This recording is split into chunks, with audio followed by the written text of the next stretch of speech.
साथियों लास्ट तक हमने लॉर्ड रीडिंग तक पढ़ा था कि रीडिंग के समय कौन कौन से काम हुए। तो हमने देखा रिवोल्ट एक्ट उसके समय आया, नॉन कोऑपरेशन मूवमेंट आई, मोफला रिवोल्ट, अहमदाबाद सेशन। तो आगे हम चलते हैं, आगे देखते हैं लॉर्ड इरविन। इरविन काफी इंपॉर्टेंट नाम है क्योंकि जब आप गांधी जी की मूवमेंट के बारे में पढ़ेंगे, second movement that is civil disobedience movement CDM, तो उसको लेके आने वाले कौन हैं, उसके समय भारत के वाइसराय कौन हैं, वो हैं लॉर्ड इरविन। अगर हम बात करें इरविन की तो ध्यान रखना साइमन कमीशन आया था 1928 में। तो भारत में जो साइमन कमीशन आया वो इरविन के समय आया। आपको मालूम होगा कि साइमन कमीशन क्यों आया था। 1919 का हमने देखा Morley Chelmsford reform, Morley Chelmsford reform. तो उसमें एक शर्त थी कि जो जो इसमें हमने चेंजेस किए हैं भारत के कॉन्स्टिट्यूशन में, तो 10 साल के बाद चेक करेंगे। अगर उसमें वो सारा कुछ सही रहा तो उसको कंटिन्यू करेंगे, वरना हम क्या लेके आएंगे, नया सिस्टम लेके आएंगे। तो उसको चेक करने के लिए ही क्या आया था, साइमन कमीशन आया था। लेकिन इस सिस्टम में कोई भारतीय नहीं था। जो लोग आए थे वो सारे के सारे ब्रिटिशर्स थे, कोई भारतीय नहीं था, और वो फर्स्ट टाइम इंडिया आ रहे थे। तो उनको मालूम नहीं था कि जो 10 साल में जो पहले कॉन्स्टिट्यूशन ने काम किया उसका क्या बेनिफिट, क्या रिजल्ट रहा होगा। तो लोगों को लगा कि ये सिर्फ दिखाने के लिए हमें कर रहे हैं, लेकिन इनका पर्पस चेंज करना नहीं है। इसलिए लोगों ने साइमन कमीशन का क्या किया, विरोध किया। और आपने पढ़ा होगा कि जलियांवाला बाग जब ये साइमन कमीशन लाहौर पहुंचता है तो लाहौर में लाला लाजपत राय जी इसका विरोध करते हैं, लेकिन ब्रिटिशर्स उनके ऊपर लाठियां जलाते हैं, जिनके कारण उनकी क्या हो जाती है, मौत हो जाती है, शहीद हो जाते हैं। इसके बाद उनका बदला सुखदेव राजगुरु लेंगे, किसको मार के, सॉन्डर्स को मार के। तो लाहौर का एक ऑफिसर था, पुलिस ऑफिसर था, उसको मार के उसका क्या लेंगे, बदला लेंगे। तो काफी न्यूज में साइमन कमीशन रहता है। इसके अलावा कांग्रेस ने पास किया 1929 का रेजोल्यूशन, जिसमें बात की गई है fundamental rights as well as बात की गई है कि अभी इंडिया को सिर्फ क्या चाहिए, इंडिपेंडेंस चाहिए। आपको मैं बताता हूं कि 2 बार ही हमने इंडिपेंडेंस की बात की है जब कांग्रेस के रेजोल्यूशन की बात आती है। एक बार 1905 में, एक बार 1929 में। आपने पढ़ा होगा 1905-6 में दादा भाई नौरोजी कहते हैं कि independence is my birth right, तो स्वतंत्रता मेरा जन्म सिद्ध अधिकार है। लेकिन जो 1905-6 में हम स्वतंत्रता मांग रहे थे वो डोमिनियन स्टेटस मांग रहे थे। डोमिनियन स्टेटस का मतलब क्या है कि ऊपर अंग्रेज हो हमें कोई दिक्कत नहीं, लेकिन नीचे आयरलैंड वाला सिस्टम मैंने आपको बताया था ना, वो सिस्टम मांग रहे थे। लेकिन 1929 आते जाते हम देखते हैं कि अभी कांग्रेस पार्टी या इंडियंस मांग करेंगे कि नहीं, हमें डोमिनियन स्टेटस नहीं, हमें कंप्लीट इंडिपेंडेंस चाहिए। अभी हम आयरलैंड वाला सिस्टम भी नहीं चाहते, हम पूरी तरह हर एक जगह के ऊपर इंडियंस हों ऐसा सिस्टम चाहते हैं। तो कंप्लीट इंडिपेंडेंस की मांग अगर पूछें 1929 में मांगी गई, कांग्रेस की ये डिमांड थी। और उस टाइम कांग्रेस के प्रेसिडेंट 29 वाले पूछते हैं कौन थे, जवाहरलाल नेहरू जी थे, JLN, इसको याद रखना है। साथियों हम देखते हैं कि इसके समय ही डांडी मार्च स्टार्ट होता है 1930 में। तो गांधी जी डांडी मार्च करते हैं, उनकी कुछ मांगे हैं, डिमांड्स हैं, उनको पूरा करवाने के लिए वो डांडी मार्च लेके आएंगे। फिर इसके बाद सिविल डिसोबीडियंस मूवमेंट स्टार्ट होती है। गांधी जी कहते हैं कि ये पार्ट है कोऑपरेशन मूवमेंट का। 1920 की जो NCM नॉन कोऑपरेशन मूवमेंट बीच में छूट गई थी, तो हम उसी से स्टार्ट कर रहे हैं। तो ये इसको कई बारी नॉन कोऑपरेशन मूवमेंट पार्ट 2 भी कहा जाता है। तो ध्यान में रखना, पेपर में पूछा गया है कि इसका सेकेंड नाम क्या है। सिविल डिसोबीडियंस मूवमेंट को नॉन कोऑपरेशन मूवमेंट पार्ट 2 भी कहते हैं। फर्स्ट राउंड टेबल कॉन्फ्रेंस हुई इंग्लैंड में 1930 में। ये भी इंपॉर्टेंट है कि जब इरविन जब ये सिविल डिसोबीडियंस मूवमेंट स्टार्ट होती है तो बहुत लोगों का रिस्पांस अच्छा आता है, लोग बहुत बढ़ चढ़ के पार्टिसिपेट कर रहे हैं और ब्रिटिशर्स के कानूनों को तोड़ना स्टार्ट कर देते हैं। हमने देखा कि बहुत सारे ऐसे एक्ट थे जैसे कि फॉरेस्ट एक्ट, ब्रिटिशर कहा था कि कोई भी भारतीय फॉरेस्ट से कोई चीज लेके नहीं आ सकता, तो लोग जाते हैं जंगलों में और उसको तोड़ते हैं। स्पेशली अंग्रेजों का था साल्ट टैक्स, नमक कानून, कि कोई भी भारतीय नमक नहीं बना सकता और नमक लेने के लिए हमसे ही, ब्रिटिशर से ही नमक लेना पड़ेगा। तो लोग बड़े बड़े लेवल के ऊपर उसको तोड़ना स्टार्ट करते हैं। तो हमने देखा कि इसके बाद समझौता होता है गांधी इरविन। तो गांधी जी कहेंगे कि आप लंदन जाइए, लंदन में जाके बात कीजिए किससे, ब्रिटिशर से। अगर वो मान जाते हैं तो मुझे कोई इश्यू नहीं है, मैं आपकी मांगे मान लूंगा। तो इसलिए इसको अगस्त डेक्लेरेशन भी कहते हैं, अगस्त डेक्लेरेशन, और इसको गांधी इरविन समझौता भी कहते हैं। इसके बाद ही गांधी जी जाते हैं कहां पे, इंग्लैंड में। इंग्लैंड में जाके वहां की रानी से बात करते हैं, लेकिन उनकी बात नहीं बन पाती। तो ध्यान रखना, फर्स्ट राउंड टेबल कॉन्फ्रेंस का संबंध किससे है, तो लॉर्ड इरविन से है। और मैंने आपको बताया गांधी इरविन पैक्ट हुआ 5 मार्च 1931 को। तो ये भी किसके समय है, इरविन के समय है, और इसके समय सिविल डिसोबीडियंस मूवमेंट को वापस लिया गया। जतिन दास, आपको मालूम होगा कि इसके दोनों पैरेलल चल रहे हैं। एक तरफ गांधी जी मूवमेंट कर रहे हैं, साथ साथ में भगत सिंह और उनके साथियों को बंदी बना रखा है लाहौर में। तो बहुत इनह्यूमन बिहेवियर किया जा रहा है उनके साथ, उनको खाना नहीं दिया जा रहा और उनको पढ़ने के लिए बुक्स नहीं दी जा रही।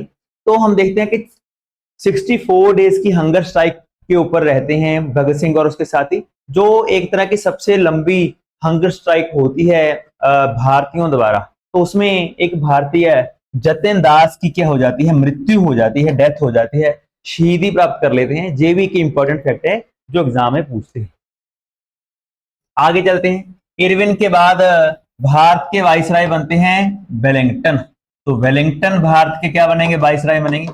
साथियों, इरविन को ना क्या माना जाता है कि उसको हार्ड फैसले लेने में दिक्कत आती थी, तो उसके समय सिविल डिसोबीडियंस मूवमेंट काफी फास्ट जाती है, तो जिसके कारण हम देखते हैं कि वो हार्ड फैसले नहीं ले पाता।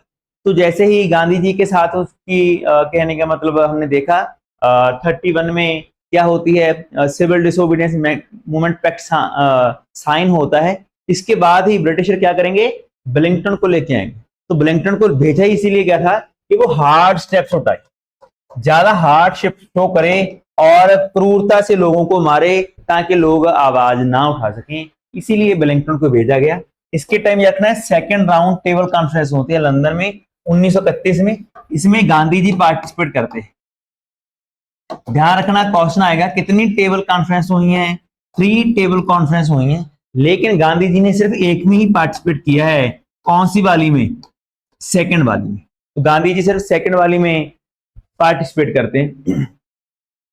गांधी जी को जब उनकी बात नहीं बन पाती, जब वापस वो इंडिया आएंगे, तो गांधी जी को क्या कर लिया जाएगा, अरेस्ट कर लिया जाएगा। अरेस्ट करके हम देखते हैं कि पुणे की जरवड़ा जेल है, पुणे की जरवड़ा जेल, वहां पे उनको रखा जाता है। काफी लंबा समय गांधी जी इसमें रहते हैं, जेल में रहते हैं। और हम देखते हैं कि इसके बाद कम्युनल अवार्ड जो थे, मैंने आपको बताया था कि 1919 के एक्ट में क्या था कि सिख होंगे, क्रिश्चियंस होंगे, एंग्लो इंडियंस होंगे, इन सभी के लिए सेपरेट इलेक्टोरेट था। इनके लिए सेपरेट इलेक्टोरेट के इनके जो बंदे चुने जाएंगे, इनको सिर्फ यही इलेक्शन में पार्टिसिपेट करेंगे। लेकिन 1932 तक आते आते कम्युनल अवार्ड लेके आए। इसका मतलब था कि अभी एससी शेड्यूल्ड कास्ट के लिए भी क्या होगा, सेपरेट इलेक्टोरेट होगा। शेड्यूल्ड कास्ट को अलग बना दिया गया, सोचा कि शेड्यूल्ड कास्ट हिंदुइज्म का पार्ट नहीं है, ये हिंदू नहीं है, इनको अलग करो। अलग करके इनके लिए कोटा सिस्टम लेके आए। गांधी जी ने इसका बहुत विरोध किया कि गांधी जी कह रहे हैं कि आप जो ब्रिटिशर्स हैं वो एससीज को क्या कर रहे हैं, हिंदुइज्म से तोड़ रहे हैं और इनसे उनको बेनिफिट नहीं होगा। इसके कारण ही हम देखते हैं कि एक पैक्ट होता है जिसको पूना पैक्ट कहते हैं। किनके बीच होता है, याद रखना, ये होता है गांधी जी और बी आर अम्बेडकर। तो बी आर अम्बेडकर जी, भीमराव अम्बेडकर जी एक पैक्ट करते हैं जिसको कहते हैं पूना पैक्ट। इसमें गांधी जी की बात मान ली जाती है और जो सेपरेट इलेक्टोरेट था शेड्यूल्ड कास्ट के लिए, उनको क्या ले लिया जाता है, वापस ले लिया जाता है। और जनरल में ही रिजर्वेशन कोटा की स्टार्टिंग होती है कि उनकी सीट्स हैं वो रिजर्व रखी जाएंगी। जैसे आज भी हमारे जहां अभी एससी की सीट्स रिजर्व रखते हैं जब हम एमपी एमएलए की इलेक्शंस की बात करते हैं। तो ये सिस्टम रिजर्वेशन वाला कहां से आया है अगर पूछा जाए तो पूना पैक्ट से आया है, जो गांधी जी और बी आर अम्बेडकर में पास हुआ। बाद में इसको 1935 के गवर्नमेंट ऑफ इंडिया एक्ट में क्या किया गया, लाया गया, और इसके बाद इसको रखा। तो ये सारी बातें ही किसके समय हुई हैं, तो ध्यान में रखना इरविन के समय, वेलिंगटन के समय ये सारा कुछ हुआ है। आगे चलते हैं तो लॉर्ड लिथिंगलो बहुत इंपॉर्टेंट है। 36 से लेके 8 सालों के लिए ये भारत के वाइसराय रहे। पेपर में क्वेश्चन आएगा जो लॉन्गेस्ट वाइसराय है, लॉन्गेस्ट टाइम इनका जो वाइसरायशिप है वो रही है। तो क्वेश्चन है कि किसका रहा, लिथिंगलो का रहा। तो लिथिंगलो रहे तो इनके समय हम देखते हैं कि कांग्रेस इलेक्शंस होते हैं 1935 के एक्ट के अनुसार।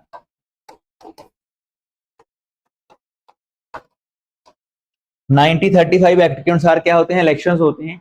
और इलेक्शन में हम देखते हैं कि कांग्रेस पार्टी जीत जाती है लगभग 8 स्टेट्स में, टोटल 11 में से।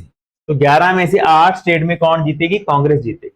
फिर हम देखते हैं कि मुस्लिम जो लीग है ये एक डे मनाती है, डिलीवरेंस डे 22 दिसंबर को, मुस्लिम लीग। फिर इसके बाद हम देखते हैं कि चर्चिल क्या बनते हैं, पीएम बनते हैं, कहां के, बर्तानिया के, ब्रिटिशर्स के। इनके टाइम ही हम देखते हैं कि वर्ल्ड वार 2 क्या हो जाती है, स्टार्ट हो जाती है। तो क्वेश्चन आएगा कि जब वर्ल्ड वार 2 होगी उस टाइम पीएम कौन थे, तो कौन थे, चर्चिल थे। उस टाइम भारत के वाइसराय कौन थे, तो लिथिंगलो। तो ध्यान रखना जी वो समय चल रहा है जब वर्ल्ड वार 2 क्या हो जाती है, स्टार्ट हो जाती है। और हम देखते हैं कि अटलांटिक चार्टर लेके आएंगे जिसमें कहा गया जाएगा कि यूके एंड यूएस जो हैं उनके पास सोवरन राइट्स हैं, किसके के, वो क्या करेंगे, सभी को हेल्प करेंगे। इसके बाद मैंने आपको बताया कि 1939 का जो वर्ल्ड वार 2 है ये स्टार्ट होगा। क्रिप्स मिशन बहुत इंपॉर्टेंट मिशन है भाई भारतीयों के लिए। क्रिप्स मिशन लाया गया। इनमें क्रिप्स मिशन में इंपॉर्टेंट बात क्या थी कि इन्होंने अभी माना कि हम आपको डोमिनियन स्टेटस देंगे। जो बात 1905 से मांगी जा रही थी, 1905 से मांगी जा रही थी, डोमिनियन स्टेटस वाली मांग, अभी ये मान रहे हैं क्रिप्स मिशन में कि आपको हम देंगे। लेकिन गांधी जी कहते हैं कि it is a blank cheque. ये क्या है, ब्लैंक चेक है, आउटडेटेड चेक है, आउटडेटेड चेक। तो ये का आउटडेटेड चेक है, अभी हमारी मांग ही नहीं रही। हम तो डोमिनियन स्टेटस उनसे 5 से मांग रहे थे, 29 में जाके हमारा तो ये खत्म हो गया, अभी तो हमें कंप्लीट इंडिपेंडेंस चाहिए। इसीलिए क्रिप्स मिशन फेल हो गया, क्योंकि ये डोमिनियन स्टेटस की बात करता था लेकिन भारतीय इसको मानने के लिए तैयार नहीं थे। लास्ट में हम देखते हैं गांधी जी ने जो क्विट इंडिया मूवमेंट स्टार्ट की, इसकी डेट याद रखना, अगस्त 8 1942। इसको अगस्त क्रांति भी कहते हैं, अगस्त क्रांति। तो क्वेश्चन आता है कि अगस्त क्रांति कब हुई है, 8 अगस्त 1942 को क्विट इंडिया मूवमेंट इनके समय स्टार्ट। साथियों इसके बाद लॉर्ड वेवल 1944 से 47 तक क्या करते हैं, भारत के वाइसराय रहते हैं। हमने देखा कि शिमला कॉन्फ्रेंस हुई है एक, जिनमें सारी पार्टियों को बुलाया गया, कांग्रेस पार्टी, मुस्लिम लीग को बुलाया गया, ताकि इनका जो इशू है कि इंडिया और पाकिस्तान अलग अलग होंगे या एक साथ रहना चाहिए, तो उसके लिए एक मीटिंग करते हैं जिसको शिमला कॉन्फ्रेंस कहा जाता है। तो ये किसके समय हुई है, बेबल के समय हुई है। इसके अलावा कैबिनेट मिशन प्लान आया, ये भी बहुत इंपॉर्टेंट है। तो कैबिनेट मिशन प्लान जिसमें माना गया कि जो इंटरिम गवर्नमेंट होगी वो बना रहे हैं एक बारी, इसमें इन्होंने मान लिया कि वे भारत अंग्रेज जाएंगे ही जाएंगे। कैबिनेट मिशन तक ये हो गया कि अभी ये कंफर्म था कि ब्रिटिश भारत से जाएंगे ही जाएंगे, लेकिन कैसे जाएं, कैसा सिस्टम हो। तो उन्होंने कहा कि पहले कि इंटरिम गवर्नमेंट बनाते हैं जो भारत को चलाएगी, बाद में ये अपने आप इलेक्शंस करवा के क्या करेंगे, अपना सिस्टम स्टार्ट कर देंगे। लास्ट में हम देखते हैं कि कॉन्स्टिट्यूएंट असेंबली की जो पहली मीटिंग है 9 दिसंबर 1946 को हुई, वो किसके समय पर हुई है, लॉर्ड बेवल के समय हुई है। तो बेवल में 3 पॉइंट इंपॉर्टेंट है एक तो फर्स्ट मीटिंग कॉन्स्टिट्यूंट असेंबली की, क्रिप्स मिशन, और तीसरा क्या है, कैबिनेट मिशन। ये तीनों बेबल के समय आए हैं। लास्ट वाइसराय इंडिया के हैं लॉर्ड माउंटबेटन, जो मार्च 1947 में आए थे, अगस्त 1947 तक। इनका फोकस यही था कि कैसे इंडिया को क्या दें, इंडिपेंडेंस दें, भारत की आजादी कैसे होगी, तो इसके लिए आए थे। जो लास्ट वाइसराय से हैं इंडिया के, ब्रिटिश इंडिया की, और फर्स्ट गवर्नर जनरल भी हुई हैं फ्री इंडिया की। तो जो 15 अगस्त 1947 को याद हुए, तो भी ये भारत के क्या थे, गवर्नर जनरल थे। तो माउंटबेटन इंपॉर्टेंट है। इसके बाद हम देखते हैं कि पार्टीशन ऑफ इंडिया, 3 जून को प्लान आया कि इंडिया को विभाजित कर दिया जाएगा, 2 डोमिनियंस इंडिया और पाकिस्तान बनाए जाएंगे। तो ये दोनों भी किसके समय हुए हैं, माउंटबेटन के समय। हम देखते हैं कि 1948 में ये इनके बाद सी राजा गोपालचारी जी भारत के क्या बनते हैं, गवर्नर जनरल बनते हैं। ये भारत के पहले और अंतिम इंडियन गवर्नर जनरल थे, जो कि भारतीय थे। क्योंकि इसके बाद हमने देखा कि 26 जनवरी 1950 के दिन हमने सिस्टम को बदल ही दिया। हमने जो viceroy system, governor general system बंद कर दिया, और भारत में कौन सा सिस्टम लेके आए, प्रेसिडेंट ऑफ इंडिया का सिस्टम लेके आए। तो साथियों, ये थे अपने गवर्नर जनरल। हमने देखा माउंटबेटन तक कि कैसे कैसे अलग अलग बंदों आए और इंडिया में काम किया। हमने देखा लॉर्ड इरविन, इरविन के बाद हमने देखा लॉर्ड वेलिंगटन, वेलिंगटन के बाद लिथिंग लॉ, लिथिंग लॉ के बाद वेबल, वेबल के बाद हमने माउंटबेटन को देखा। तो साथियों, आज हमने वाइसराय वाला काम खत्म किया। कल से नेक्स्ट वीडियो से हमारी जो इंडिपेंडेंस की वॉर है, कि हमने कैसे इंडिपेंडेंस ली, गांधी जी का क्या काम था, तो उसके ऊपर फोकस करेंगे। और इसके बाद हम जो हमारी फ्रीडम स्ट्रगल है उसको अच्छे से क्या करेंगे, पढ़ें। आज के लिए इतना ही, कल को मिलते हैं अगली वीडियो के लिए। बहुत बहुत धन्यवाद।